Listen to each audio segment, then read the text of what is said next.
जामपुर गांव में मोहन नाम का एक गरीब किसान अपनी बीवी और बच्चे के साथ एक झोपड़ी में रहता था। मोहन के पास थोड़ी सी जमीन थी जिस पर वो खेती करता, लेकिन मोहन के पास जो जमीन थी वो पूरे गांव में सबसे ज्यादा उपजाऊ थी। उस गांव में एक खड़ूस जमींदार था जो सभी किसानों की जमीन और उनकी फसलों में कब्जा किया करता था। आओ मुकेश, क्या खबर लाए हो? मालिक, एक बड़ी काम की खबर लाया हूँ। हमारे गांव में एक मोहन नाम का किसान है। उसके खेत पूरे गांव में सबसे ज्यादा उपजाऊ है। क्या? तुमने ये खबर मुझे पहले क्यों नहीं दी? मालिक, वो बहुत गरीब है, इसीलिए नहीं बताया। अच्छा, अब तुम्हारे अंदर दया की भावना आ गई है। इसका मतलब तुम हमारे खबरी बनने के लायक नहीं हो। नहीं मालिक, मुझे माफ कर दो। मैं बीबी बच्चों वाला आदमी हूँ, आगे से ऐसा नहीं होगा। तो फिर उस किसान को हमारे पास बुला कर लाओ। जी मालिक।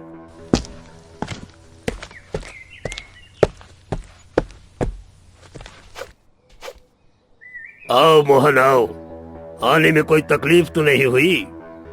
नहीं मालिक, आपने मुझे यहाँ बुलाया, मुझसे कोई भूल हो गई है क्या मालिक?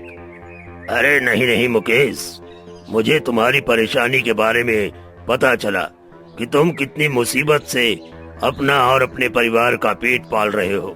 मुझे तुम पर तरस आ गया। मैंने सोचा मैं तुझे अपनी एक जमीन देता हूँ जिससे तेरी परेशानी थोड़ी कम होगी। नहीं मालिक, इसकी कोई जरूरत नहीं है। हम उसमें ही खुश हैं। अरे इतनी बेवकूफी मत कर, इतना अच्छा मौका फिर नहीं मिलेगा। ठीक है मालिक, मैं आपका तोहफा स्वीकार करता हूँ। ये लो मोहन, इसमें अंगूठा लगाओ ताकि ये जमीन तुम्हारी हो जाए।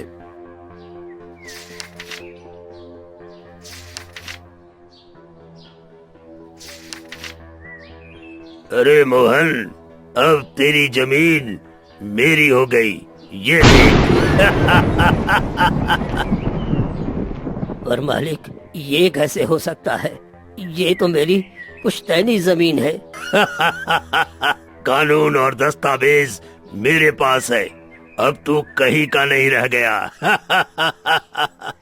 मोहन, मैं तेरे ऊपर तरस खाकर तुझे अपनी एक खेत देता हूँ। जा, मेरे तालाब के पास वाला खेत तू ले ले। मोहन उदास होकर अपने घर आता है।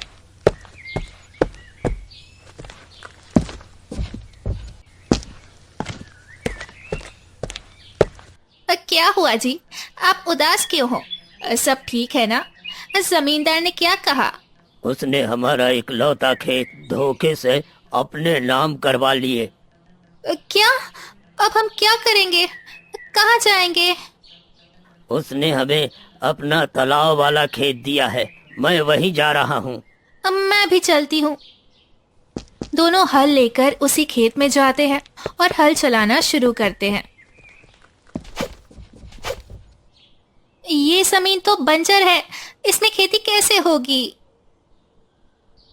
आप निराश मत होइए, भगवान एक रास्ता बंद करता है तो हजारों रास्ते खोलता है। उर्मिला, तुम घर जाओ, मैं थोड़ी देर में आता हूँ। ठीक है, जल्दी आना। उर्मिला घर जाती है। मोहन उसी खेत में बैठे रहता है। भगवान, अब मैं क्या करूँ, कहाँ जाऊँ? मोहन सोचता हुआ जंगल की तरफ जाता है। थोड़ा आगे जाते ही वो देखता है कि एक शिकारी हिरन के बच्चे का शिकार करने के लिए ध्यान लगाया है। ओए, कौन हो तुम और इस बच्चे का शिकार क्यों कर रहे हो? अरे, मेरे घर में बीवी बच्चे भूखे हैं, इसका शिकार करके घर ले जाता, लेकिन तुमने तो उसे भगा दिया। तुम्हें भूख लगी है तो अनाज खाओ, मासूम जानवरों को क्यों खा रहे हो? जाओ यहाँ से। मोहन शिकारी को डांटकर भगा देता है, लेकिन उसे फिर अपने साथ हुआ धोखा याद आ गया। वो आगे जाता है, तभी उसे वही हिरन का बच्चा एक साधु के पास बैठे दिखता है। आओ मोहन, ये हिरण का बच्चा? हाँ, ये मेरा पालतू बच्चा है मोहन, और इसने मुझे बताया तुमने कितनी बहादुरी से इसकी जान बचाई है। हाँ बाबा, कोई किसी की जान बचाता है और कोई रोजी रोटी छीन लेता है। मोहन, मुझे मालूम है तुम्हारे साथ कितना बड़ा धोखा हुआ है। ये लो।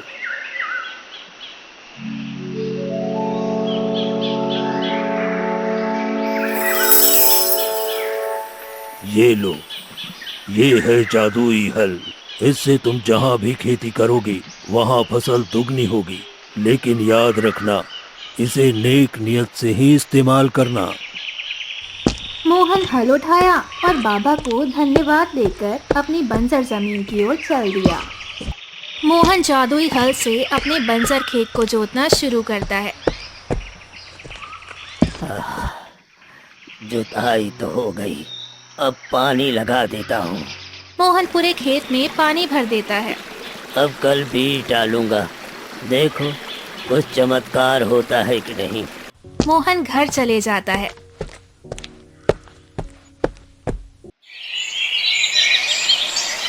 मोहन के पूरे खेत में धान की छोटी छोटी फसलें आ गई थी। तभी उस खेत के बगल वाला किसान आता है। अरे ये क्या, इस खेत में इतनी जल्दी फसल कैसे उग गई? वही समझ में नहीं आ रहा, मैंने बीज भी नहीं डाला। अरे मोहन भाई, कल मैं बीज अपने खेत में डालने के लिए लाया था, लेकिन गलती से तुम्हारे खेत में गिर गया। अच्छा, तो ये बात है। मोहन खेत का बाकी काम करने लगता है और कुछ ही घंटों में वो फसल और बड़ी हो गई। और सुबह ये फसल छोटी थी, अब मेरे घुटनों तक आने लगी। उर्मिला, तुम देखती जाओ आगे क्या क्या होगा। ऐसे ही 2 दिन बीत गए। मोहन अपनी फसल काट कर घर ले जाता है। मोहन की फसल 3 गुना अच्छी हुई थी। अब मुझे यकीन नहीं हो रहा, सिर्फ 4 दिनों में कोई फसल कैसे तैयार हो सकती है। मैं तुम्हें सब बताऊंगा, पहले मेरी मदद करो। मोहन सिर्फ 4 दिनों में अपनी फसल काटा है। ये खबर जमींदार धर्मवीर तक पहुंच गई। क्या मोहन उस बंजर जमीन में फसल उगाया, वो भी 4 दिनों में? हाँ मालिक। जाओ, जाकर पता लगाओ पूरा माजरा क्या है। रात को धर्मवीर के आदमी मोहन के घर के बाहर छुपकर खिड़की से झांकते हैं।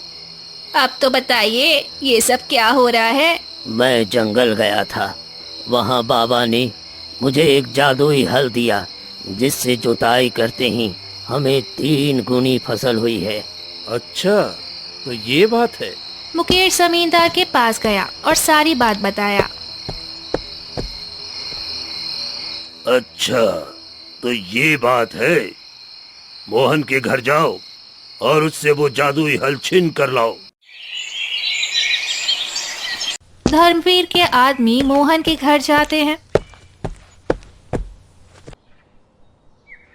मोहन, हमें अपना हल दो, हमें जरूरत है। नहीं, वो मेरा हल है। तुम लोगों ने धोखे से मेरी जमीन हड़प ली, अब मैं तुम्हें अपना हल नहीं दूंगा। धर्मवीर के आदमी जबरदस्ती मोहन के घर में घुसते हैं और हल लेकर धर्मवीर को दे देते हैं।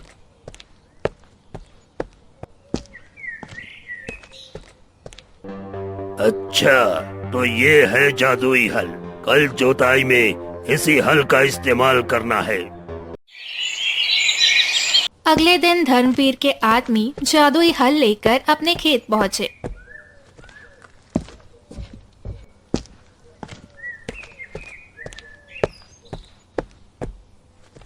और जैसे जैसे वो इस जादुई हल से जुताई करते जा रहे थे, उनकी जमीन बंजर होती जा रही थी। इधर मोहन सरपंच जी के पास गया। क्या हुआ मोहन, बहुत गुस्से में लग रहे हो? सरपंच जी, जमींदार धर्मवीर धोखे से मेरा खेत हड़प लिया और कल रात उसके आदमी जबरदस्ती मेरे घर आए और मेरा हल छीन कर ले गए। मैं खेती किसानी वाला आदमी हूँ, कहाँ जाऊँगा? मोहन की बात से कुछ गांव वाले सहमत हुए और सामने आए। क्या हमारे गांव में इतना कुछ हो रहा है और हमें खबर ही नहीं। धर्मवीर को तुरंत यहाँ बुलाया जाए। धनपत के आदमी धर्मवीर को पंचायत में बुलाते हैं। धर्मवीर, तुमने अपनी पदवी का गलत फायदा उठाया है और इन मासूम किसानों को सिर्फ परेशान ही नहीं किया, उनकी जमीन भी हड़प ली। तुम अभी के अभी सभी किसानों की जमीन उन्हें वापस कर दो और मोहन की जमीन और हल दोनों हम तुम्हें आखिरी मौका दे रहे हैं। अगर तुम्हारे खिलाफ दोबारा शिकायत आई तो तुम्हें सजा मिलेगी।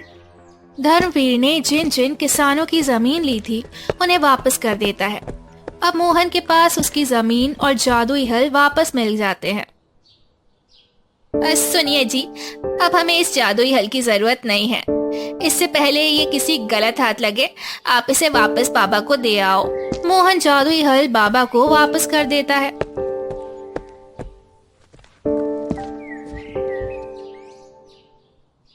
और पूरा परिवार हंसी खुशी रहने लगता है।